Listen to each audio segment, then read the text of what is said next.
নমস্কার বন্ধুরা, আশা করছি সবাই ভালো আছেন। অবকাশে আমির আর একটা ব্লগে আপনাদেরকে স্বাগত। আমি আর সৈকত বর্তমানে আমাদের দেশের বাড়ি পশ্চিম মেদিনীপুরে এসেছি। বন্ধুরা হঠাৎ করেই ঠিক করলাম যে কাছাকাছি কোথাও একটা ঘুরে আসবো। তো আমাদের এক বন্ধু বলল যে মেদিনীপুর থেকে মাত্র 60 কিলোমিটার দূরে এশিয়ারির কাছে কুরুমবেড়া ফোর্ট এবং মোগলমারি বৌদ্ধস্তূপ আছে। তো আমরা বললাম যে হ্যাঁ, সেখানে গেলেই হয়। প্রথমে ভেবেছিলাম আমাদের স্কুটি বাইক এগুলো নিয়েই যাব, কিন্তু পরে ঠিক হলো যে না, আমরা একটা গাড়ি ভাড়া করে নিই, সবাই মিলে গাড়ি করে যাব, তাহলে টেনশন ফ্রি যাওয়া হবে। তো সেই জন্য এখন বেরিয়ে পড়েছি। আমাদের মেদিনীপুর শহরে কেরানীতলার মোড় আছে, সেটা হচ্ছে আমাদের পিক আপ পয়েন্ট। সেখান থেকে গাড়ি এসে আমাদেরকে পিক আপ করে নিয়ে যাবে। তাহলে চলুন সেখানেই আমরা এগিয়ে যাই।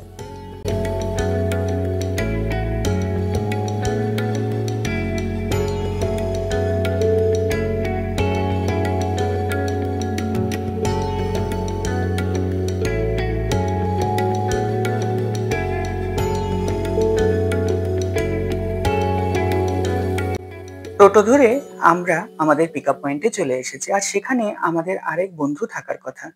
তো সেখানে সে থাকবে, ওই যে দূরে দাঁড়িয়ে আছে সাদা জামা পরা। তো এখানে থাকবে এবং বাকিরা আরো কয়েকটা পিক আপ পয়েন্ট সিলেক্ট করা আছে, সেখান থেকে তারা গাড়ি নিয়ে আসবে। এখন অপেক্ষার পালা।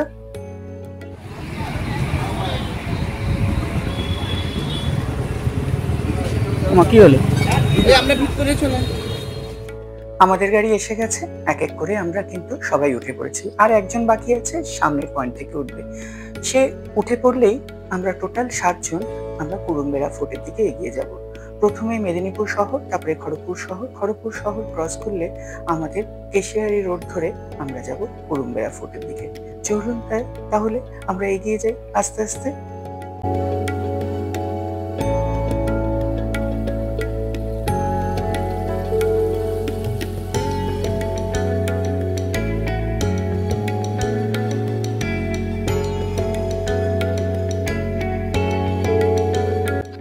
মেদিনীপুর শহর শেষ করে এখন আমরা কংসাবতী নদীর উপরে। এই ব্রিজ ক্রস করলেই আমরা পুরনো যে ন্যাশনাল হাইওয়ে 6 নম্বর ছিল, সেই 6 নম্বর জাতীয় সড়কে গিয়ে পড়বো। সেখান থেকে আমরা খড়গপুর শহরে গিয়ে ঢুকবো।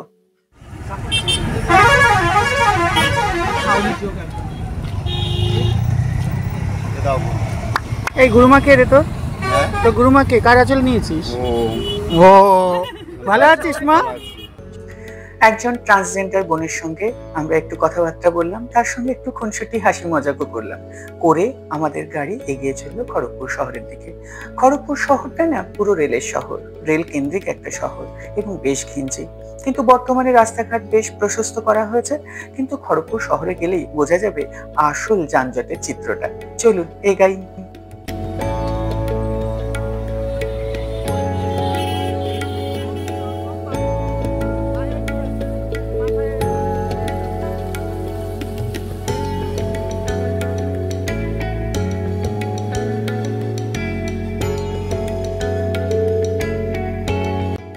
খড়গপুর শহরে বিখ্যাত কৌশল্য মোড় পেরিয়ে এখন আমরা আইআইটির দিকে যাচ্ছি।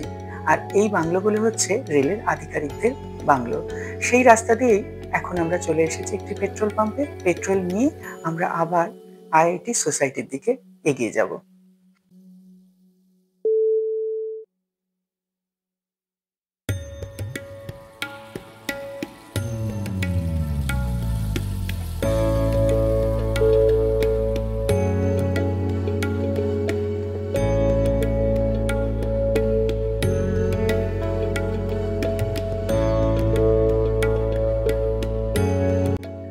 আইআইটি সোসাইটি পেরিয়ে আমাদের গাড়ি এখন কেশিয়ারি মহারাজ্য সড়ক যে আছে সেটি ধরে এগিয়ে চললো বেলদার দিকে।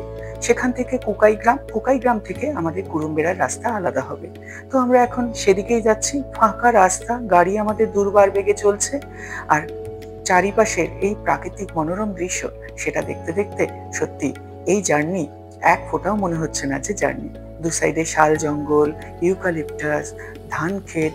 সত্যি আমরা যারা শহরে থাকি, এর ছোঁয়াটা পাওয়া মানে আমাদের কাছে সত্যি মনে হয় যেন স্বর্গ।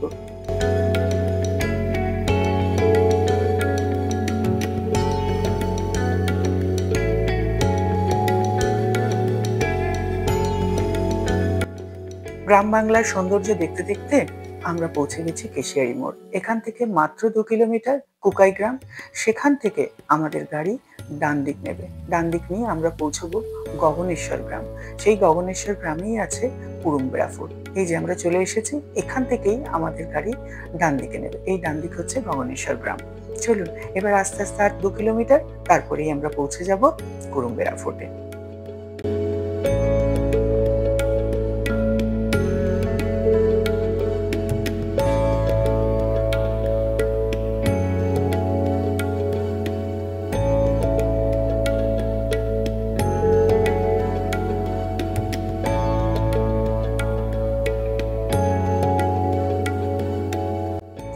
আমরা কুরুমবেড়া ফোর্ট চলে এসেছি। এবার আমাদের নামার পালা। নেমে আগে কুরুমবেড়া ফোর্টটা একবার ভালো করে ঘুরে দেখে নিই, তারপরে কিন্তু এই দিঘিটাকেও একবার দেখবো। কি অপূর্ব চারিদিক, আমার এত ভালো লাগছে যে বলার কথা না। চলুন এবার ভেতরে ঢুকে পড়ি আমরা আস্তে আস্তে আস্তে।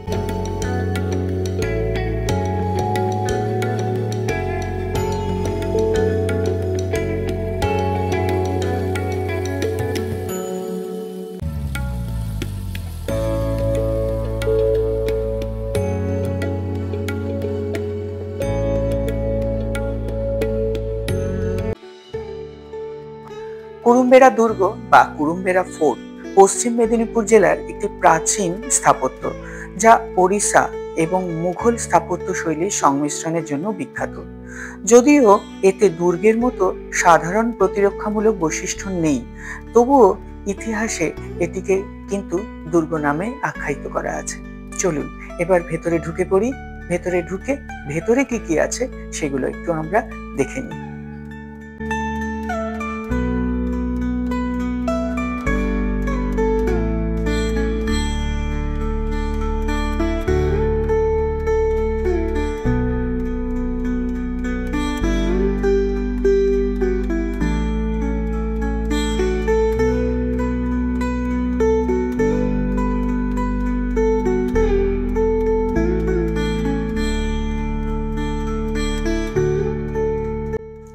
এই দুর্গটির স্থাপত্যশৈলী অসাধারণ, অনেকটা আমাদের উড়িষ্যার স্থাপত্যশৈলী এবং তার সঙ্গে কিছুটা মুঘল স্থাপত্যশৈলী সংমিশ্রিত রূপ দেখা যায়, যেটি বিশ্বাস করা হয় যে 1300 থেকে 1400 শতাব্দীর মধ্যে উড়িষ্যার গজপতি রাজাদের রাজত্বকালে নির্মিত হয়েছিল। পুরোটাই ল্যাটেরাইট পাথর দিয়ে এবং গম্বুজ এবং খিলানের কাজ করে তৈরি করা, অপূর্ব সুন্দর। চলুন বাকিটা আমরা ভেতরটা ঘুরে ঘুরেই দেখি।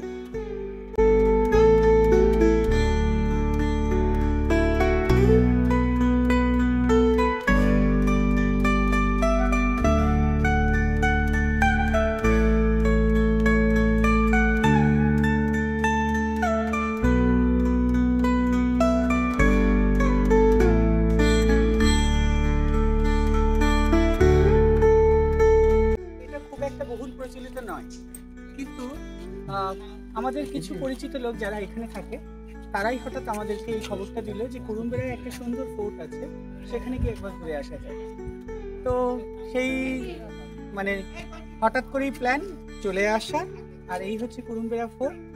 অসম্ভব ভালো একটা জায়গা, কিন্তু সংরক্ষণ সেরকম ভাবে হয়তো হচ্ছে না, কিন্তু জিনিসটা যদি সংরক্ষিত হয় এবং বহুল প্রচার করা যায় তাহলে কিন্তু এটাও একটা ভালো একটা টুরিস্ট ডেস্টিনি হতে পারে। দেখতে থাকুন।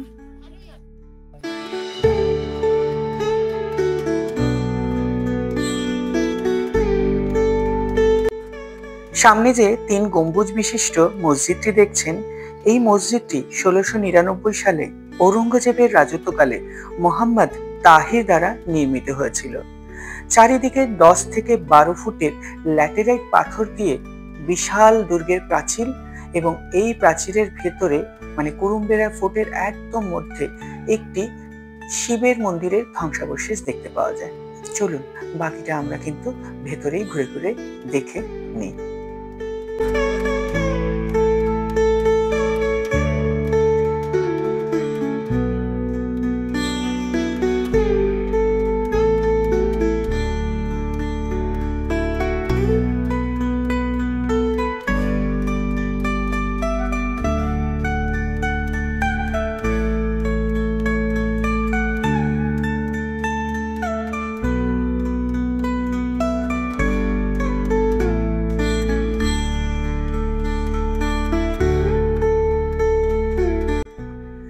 আমরা চলে এসেছি দুর্গের করিডোরে।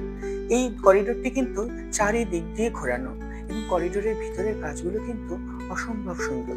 পুরোটাই হচ্ছে পাথরের খিলানযুক্ত কাজ, যেটি একে অপরের উপরে বসিয়ে কি সুন্দরভাবে এই করিডোরটি বানানো হয়েছে এবং এর নির্মাণ শৈলী অপূর্ব সুন্দর। ভাবাই যায় না আজ থেকে 5 থেকে 600 বছর আগে কিভাবে তখনকার আর্কিটেক্টরা এগুলোকে এত নিপুণভাবে তৈরি করেছে। আর এই সামনে লনটা দেখুন, এত সুন্দর লাগে, সবুজ, আর চারিদিকে এই করিডোরটা এরকম করে ঘেরা। চলুন দেখতে থাকি আমরা আরো। এগুলো মনে হচ্ছে পরে করা, কারণ এগুলো পাথর দিয়ে তো খালি খিলানের সঙ্গে করা। হ্যাঁ, এই পদ্মটাও সুন্দর আছে, এই পদ্মটা লেবড়ে গেছে।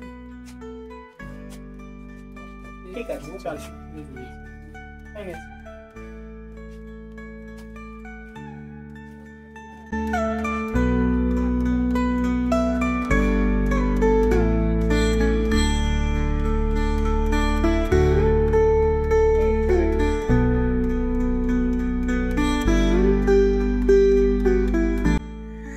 এই দুর্গের 3 সাইডের করিডোর ঘুরে এসে এখন আমরা যে জায়গাটা দাঁড়িয়েছি সেই জায়গার করিডোরের উপরের অংশটা ধ্বংস হয়ে গেছে।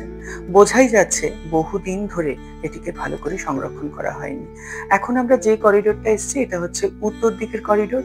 এখান থেকে দুর্গটাকে একবার দেখে নেব, কি সুন্দর লাগছে দেখতে। তাই এটার সঙ্গে নিজেরও কিছু সেলফি তুলে নিলাম, কারণ ভবিষ্যতে তো স্মৃতি হিসেবে রাখতে হবে, তাই না?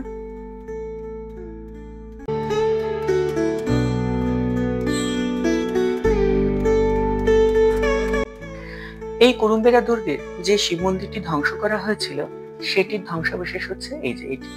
এখানেই ছিল সেই শিব মন্দিরটি। কুরুম্বেরা দুর্গ আমাদের দেখা হয়ে গেছে। কুরুম্বেরার মানে হচ্ছে উঁচু পাথর নির্মিত পাঁচিল, তাকেই বলা হয় কুরুম্বেরা। বাইরে বেরিয়ে দিঘিটাকে একটু দেখলাম, মনে হলো একটু জলে নেমে পড়ি, কিন্তু তা হওয়ার জন্যই, কারণ আমাদের আবার ফিরতে হবে। আশা করি আপনাদের এই ব্লগটি ভালো লাগবে। যদি ভালো লাগে তাহলে অবশ্যই একটা লাইক, কমেন্ট, শেয়ার করবেন। আর যারা এখনো আমার চ্যানেল সাবস্ক্রাইব করেননি, অনুগ্রহ করে প্লিজ সাবস্ক্রাইব করে নেবেন। সবাই ভালো থাকবেন, সুস্থ থাকবেন। আমাদের পরবর্তী গন্তব্যস্থল হচ্ছে মোগলমারি, যার ভিডিও নিয়ে আমি খুব শীঘ্রই আপনাদের সঙ্গে দেখা করব। তাহলে যতক্ষণ না আমি সেই ভিডিও নিয়ে আসছি ততক্ষণ পর্যন্ত আপনারা সবাই ভালো থাকবেন, সুস্থ থাকবেন। আবার দেখা হচ্ছে আমার পরবর্তীতে ভিডিওতে। সবাই ভালো থাকবেন।